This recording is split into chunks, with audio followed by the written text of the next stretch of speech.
Tahukah Anda bahwa Rasulullah SAW menyuruh kita memuliakan dengan sempurna tetangga dan tamu kita?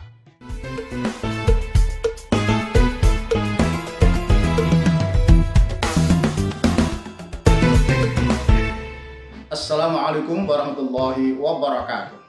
Memuliakan dengan sempurna tamu dan tetangga kita dalam bahasa manajemen customer service orientation secara total. Rasulullah bersabda, "Man kana yu'minu billahi wal yaumil akhir wal yaqul khairan aw liyasmut. Man kana yu'minu billahi wal yaumil akhir wal yukrim jarahu."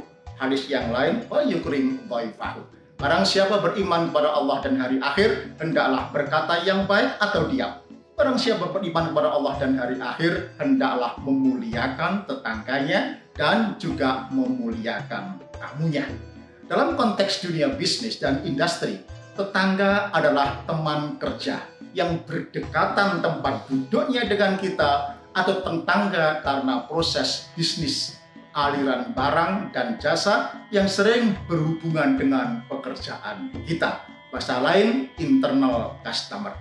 Para tamu adalah tamu-tamu pelanggan kita yang disebut dengan external customer.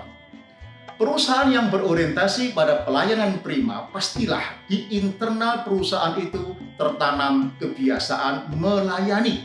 Ya, melayani sudah menjadi great habit pada tetangga, teman kerja, pimpinan ke bawahan atau bawahan ke atasannya atau perusahaan ke pelanggannya. Bagi mereka, melayani sudah menjadi ruh atau jiwa seluruh stakeholder, bukan formalitas sekedar memenuhi job description pelayanan prima. Bahkan, pemimpin hadir menjadi teladan dalam melayani, termasuk pada anak buahnya. Karena Nabi menegaskan al-imamu khadimuhum, pemimpin itu hakikatnya adalah pelayan. Jiwa melayani itu soft skill, keterampilan, jadi tidak bisa diceramahkan, tapi cukup para senior dan pimpinan menjadi role model, teladan dalam melayani para pelanggannya. Tidak justru menjadi beban anak buah yang selalu marah-marah untuk minta dilayani.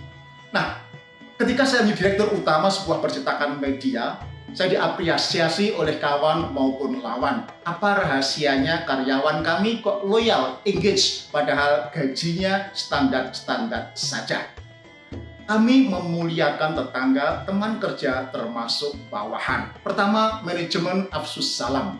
Humble pada semua karyawan, makan siang rame-rame di kantin karyawan, pimpinan yang mudah diakses oleh karyawan. Bahkan ketika merangkap direktur pabrik kertas, kami tidak punya ruang direktur utama, padahal pabrik kertas itu luasnya 26 hektar.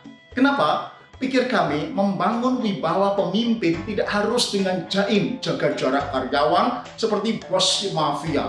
Wibawa pemimpin bisa dibangun dengan kelebihan ilmu, pengalaman, dan kearifan pimpinan. Nah, kedua, menjenguk para karyawan ketika sakit, melayat takziah ketika karyawan mendapatkan musibah, selalu berserikat dengan mereka dalam kebahagiaan dan saat mendapat nikmat. Apa maknanya ketika kita mendapat nikmat bersama karyawan? Ketika perusahaan kesulitan juga bersama karyawan, maka para karyawan akan rela diajak untuk engage dan rela untuk bekerja lebih tanpa ada lembur, manakala mereka merasakan keadilan sang pimpinan.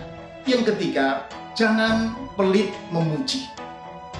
Mengucapkan selamat pada karyawan jika mereka berprestasi atau mendapatkan kebahagiaan.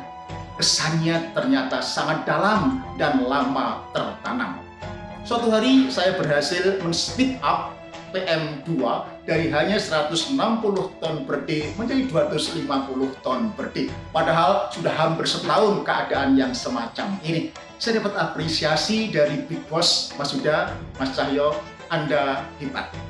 Hanya sependek SMS itu saya simpan bertahun-tahun karena kesannya sangat mendalam. Sebagai pemimpin, jangan pernah pelik memuji, mengapresiasi karyawan kita. Nah, manakala karyawan salah, jangan pernah marah-marah di ruang rapat atau di depan umum. Kemana Pak? Jangan, bahkan kami pun sering menegur, Wadir, saya traktir di warung kopi. Artinya leadership itu seni, tidak mesti pakai akal ngotot yang berlebihan. Pada setiap kesempatan, saya menanamkan kearifan kepada karyawan bahwa melayani, memberi itu bagian dari pengabdian kita kepada Allah Subhanahu wa Ta'ala. Mari kita mulai. Assalamualaikum warahmatullahi wabarakatuh.